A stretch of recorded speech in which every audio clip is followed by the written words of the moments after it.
James was daydreaming again.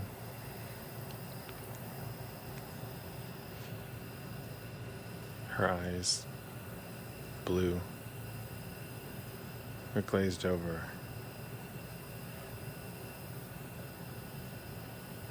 As if she was in a trance.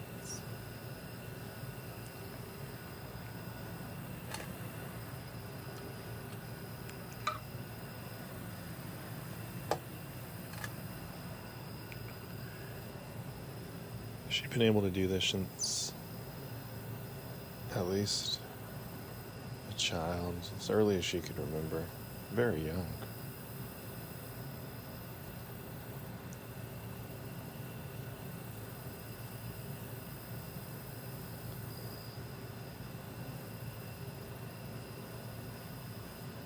Some therapists,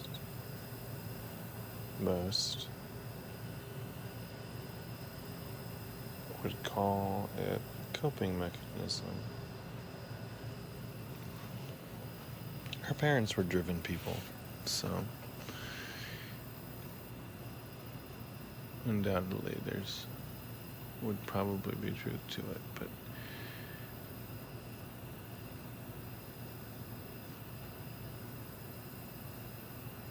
the special thing about James daydreaming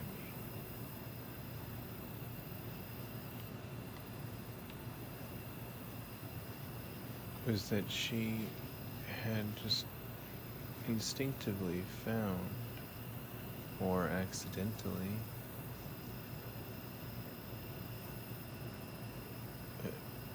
had achieved perfect meditation.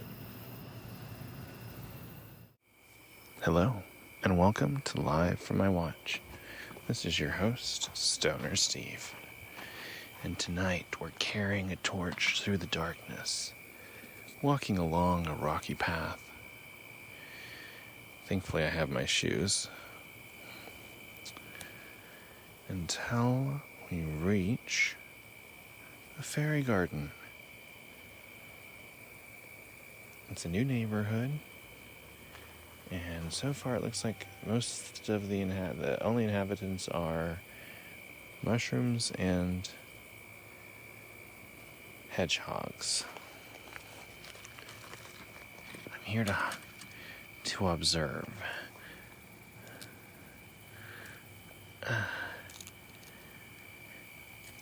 A few of the mushrooms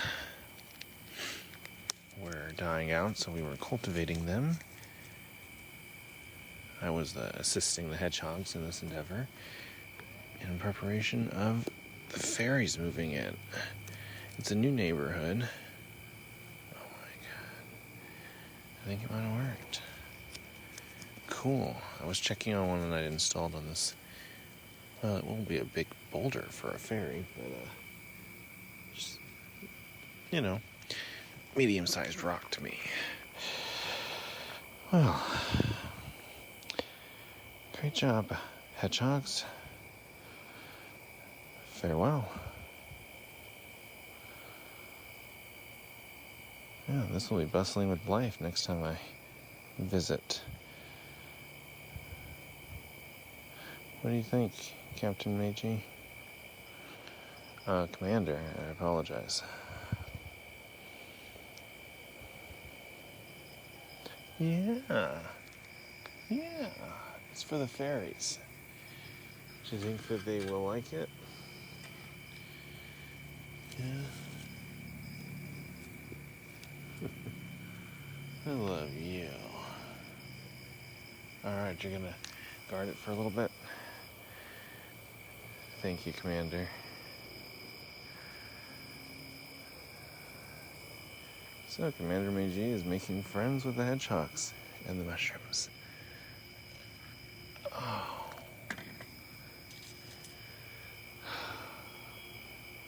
Oh, there's an alarm coming from inside, so I'll have to check on that. I'll be back, Mage. And we'll be back after these messages. Back from Galaxy Fleet Command Central HQ above star. Lab headquarters. Okay, there we go. That should be non-copyrighted by anybody. Anyways, they sent out an alert for help, which we responded to. I'm currently running down a hallway, battling purple goons and collecting the stolen treasure of King La Rachna. I say king, could say pharaoh. Their language does not translate well to English. I tried to run it through the computer. So the actual, the king's actual title is, king. I think it works. It shows the right amount of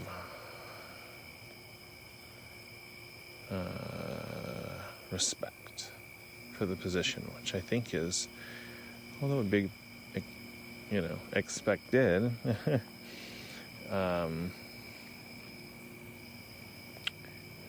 for polite society in this region of Boomba class to full 11.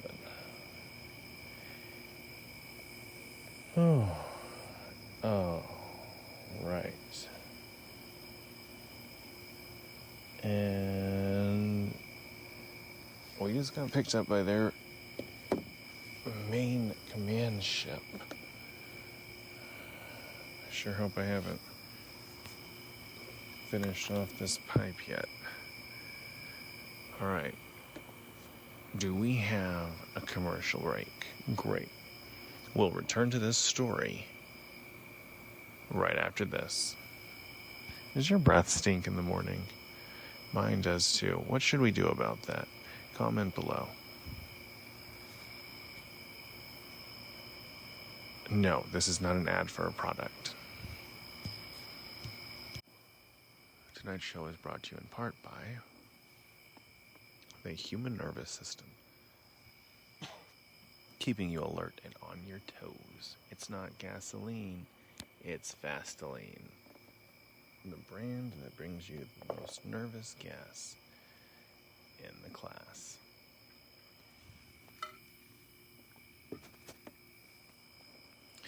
I've been Richard Richfister, and now back to the show. Got some new sponsors there. Anyways, hi, welcome back. My name's StonerSteve. This is Live from My Watch. It is a podcast recorded on a smartwatch. The only one on the internet, as far as we know. In the studio with me today, we've got our lovely crew, including the producer, camera, folk, and all the rest of you lovely team. I can't see any smiling faces because of the lights.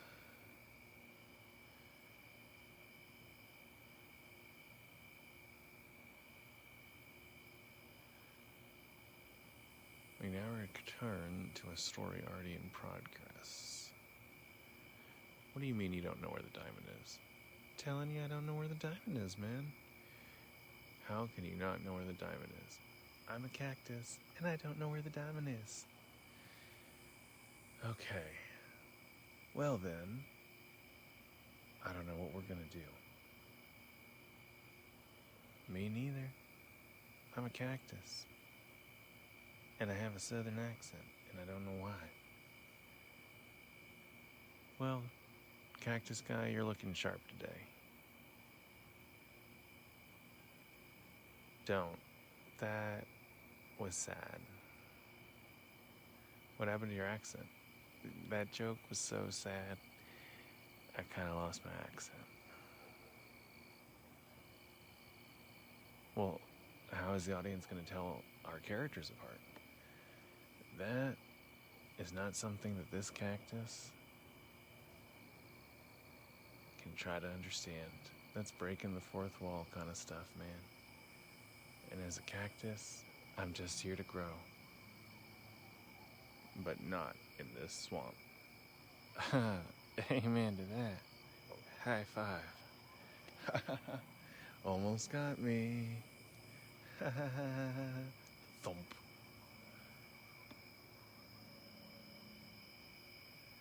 Boom,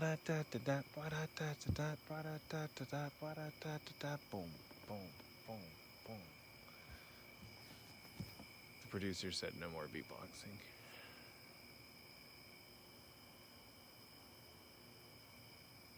But if you like those musical stylings, you may be interested in the album that we've just put out. Songs Out of Time by StonerSteve, and featuring the in-studio Robo Band. Let's give it up for our mechanical, or should I say synthetic friends. And another alert is coming through. I don't know if I can keep working for this organization. We'll be right back. Alright, false alarm.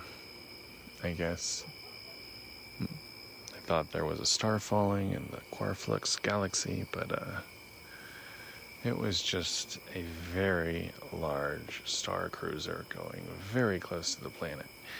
It was actually the star cruiser I'm currently piloting. Whoops. Yeah, well, sometimes your faithful host and effervescent hero has to take on extra gigs. I mean, the economy, right? Well, anyways, the economy in my timeline's not great, at least not here in this galaxy. But what can you expect? It's a Napoleonic timeline. I always come back to it, because it's home. I'm piloting a star cruiser from the Affleck galaxy. Yes? Commander? You're coming through loud and clear. Everything all right?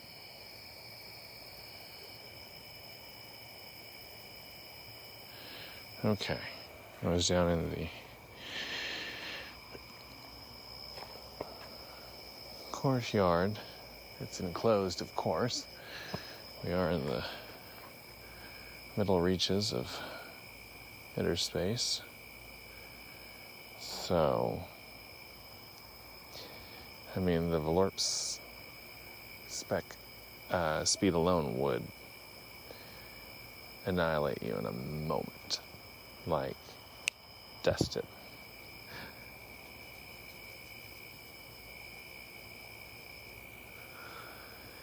Well, I hope your podcatchers are tuned,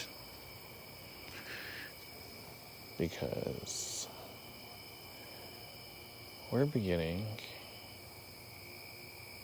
the next installment in the ongoing story that we began back at the beginning of this season. You can find the start of James's adventure.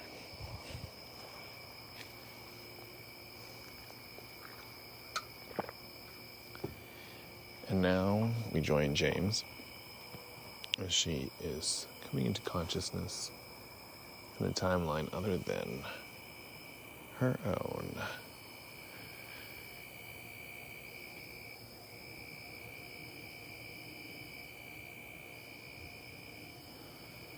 She's not dream walking or dream leaping like I often do, however. No, James can go into such a deep meditative state that she finds herself in these worlds quite incidentally.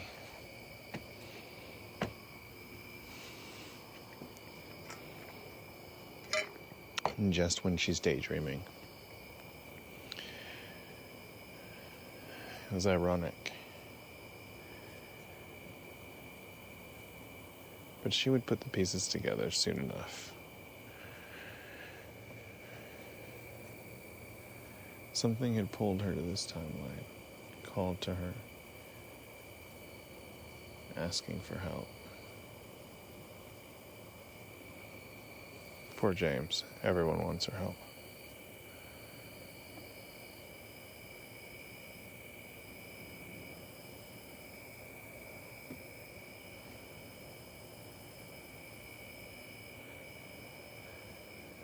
The Edelweiss timeline is beautiful, but somehow cruel. More cruel even than the Napoleon timeline.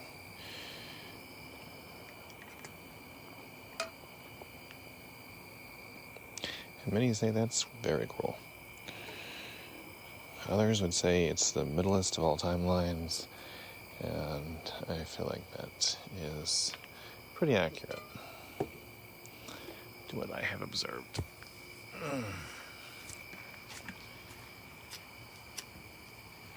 But it depends on who you ask, because everyone's timelines are different.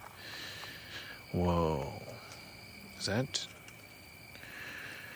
true, or did we make that up? Who can I ask about this? Alice. The computer.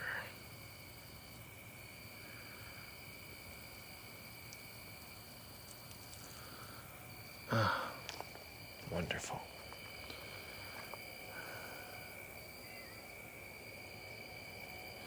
Now, right now, Alice is still able to be interacted with exclusively through typing. So,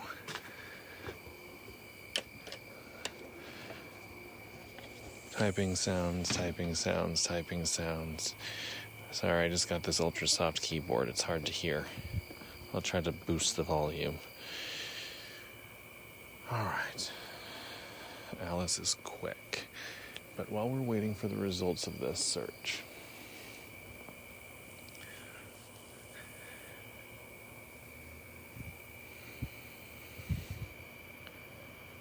we need to talk about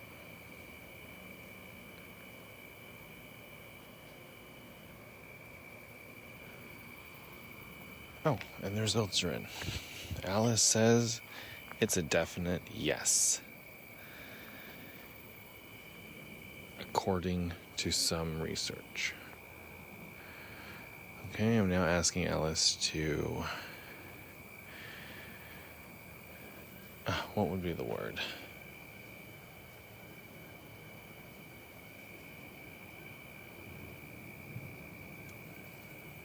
A lot of starships in this area. It must be near a... Well, what would be near here? Oh, the metropolis. Leafton Heights. Oh.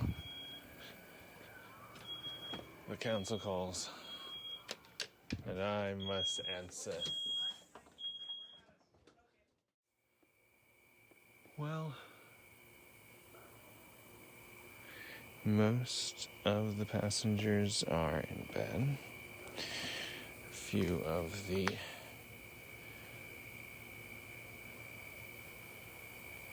never sleep species, or the sort of sleep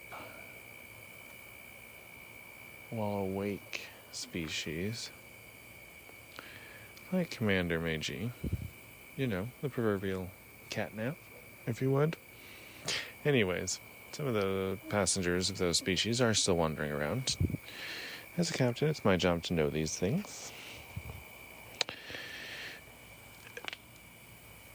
But it's definitely not as busy as it is when the light is in the sky. Thankfully, we can simulate any type of day-night cycle on this ship, depending on what part of the ship you're on. It's a massive structure. We have to have flight paths that will not cause an eclipse and kill the crops of a planet. Not all planets are as well balanced as your own. Some hang by an even thinner hair.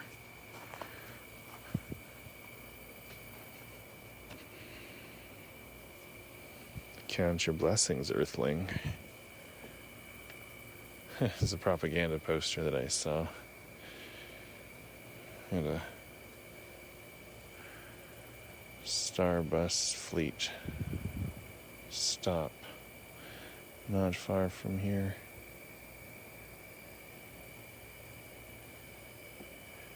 A few days ago, me and Gary took a trip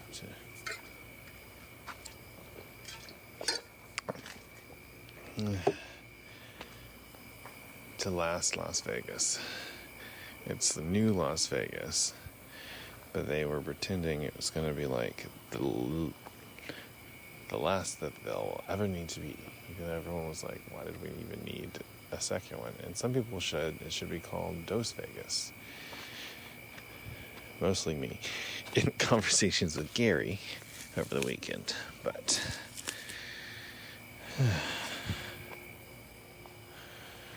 I'm sure he posted that on his Instagram or whatever social media that crazy slug uses. If you can find it, I've heard he goes by an alias. But these days I'm too busy piloting this craft to worry about things like that. It was good to see an old friend.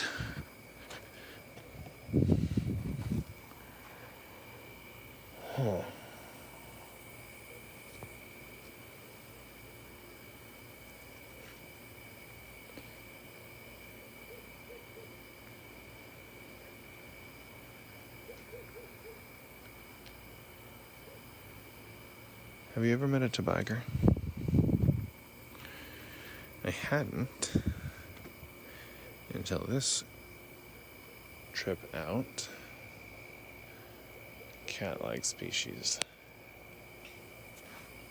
like a tiger.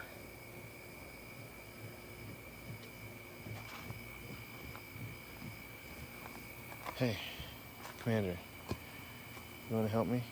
I'm going to be locking up.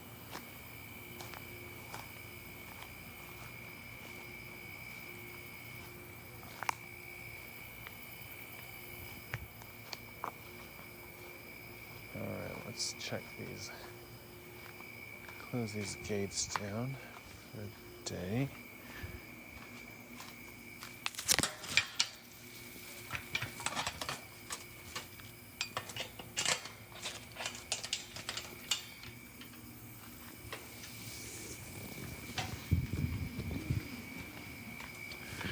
Now, since we're out here in the conservatory,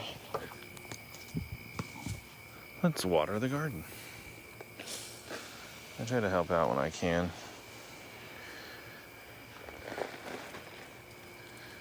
That was that.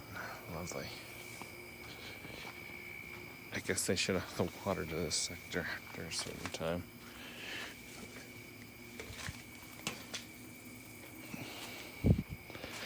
Makes sense. There's not a lot of people down here. Which is exactly why Meiji and I like to hang out here. It also feels the closest to being in nature that we can get. I mean, all of this is real, but, you know, it was grown by a herbologist and, you know, out here in space, miles and miles from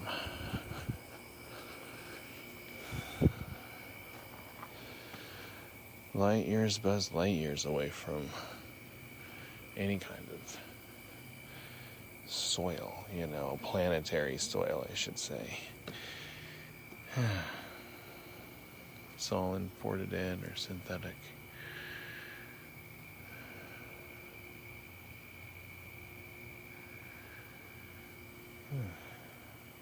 Ours is imported in, of course.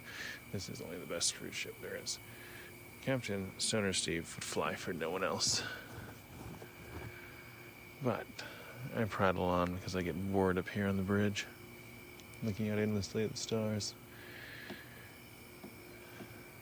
Let's return to the story of James.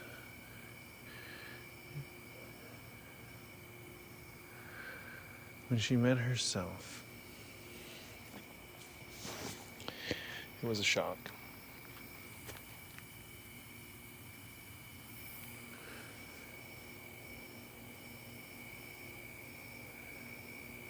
Oh.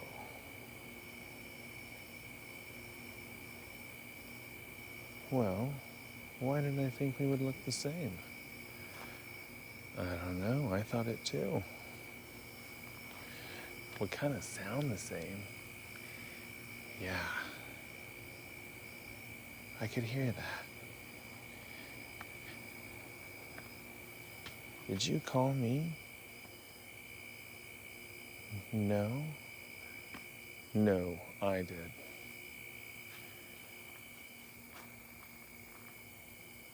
The being that entered the room was an elemental spirit. It was Earth. But it was Earth in this timeline.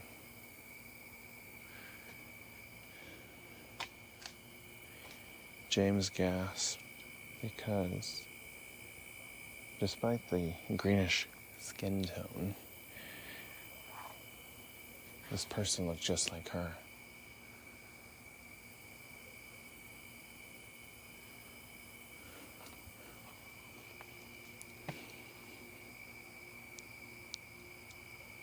Are you me?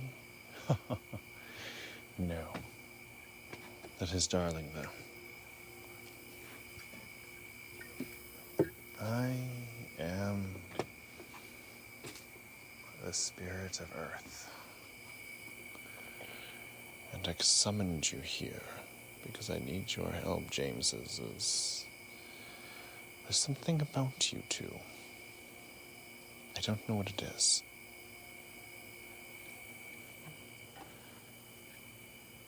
But there's one timeline in which we are perfectly mirrored. Earth to James, James to Earth.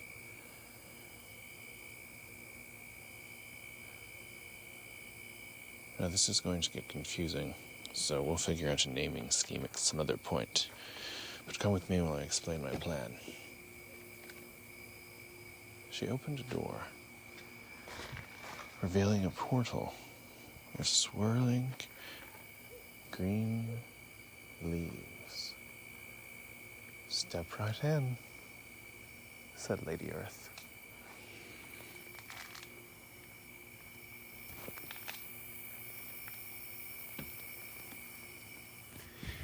Today's episode is brought to you in part by your generous donations.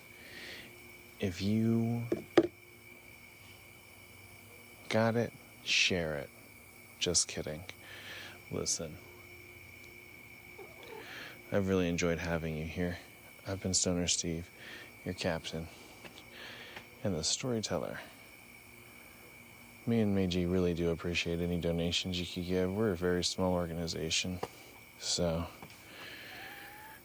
yeah, right? Maybe if you reported a six-figure income on your taxes, throw us a bone. We'd really appreciate it. We'll give you a shout-out. Might even make you a character in the show.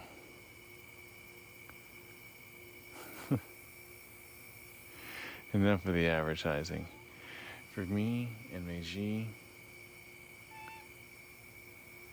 please tune in next week. See you next time. Live from my watch is filmed in front of a live cicada audience.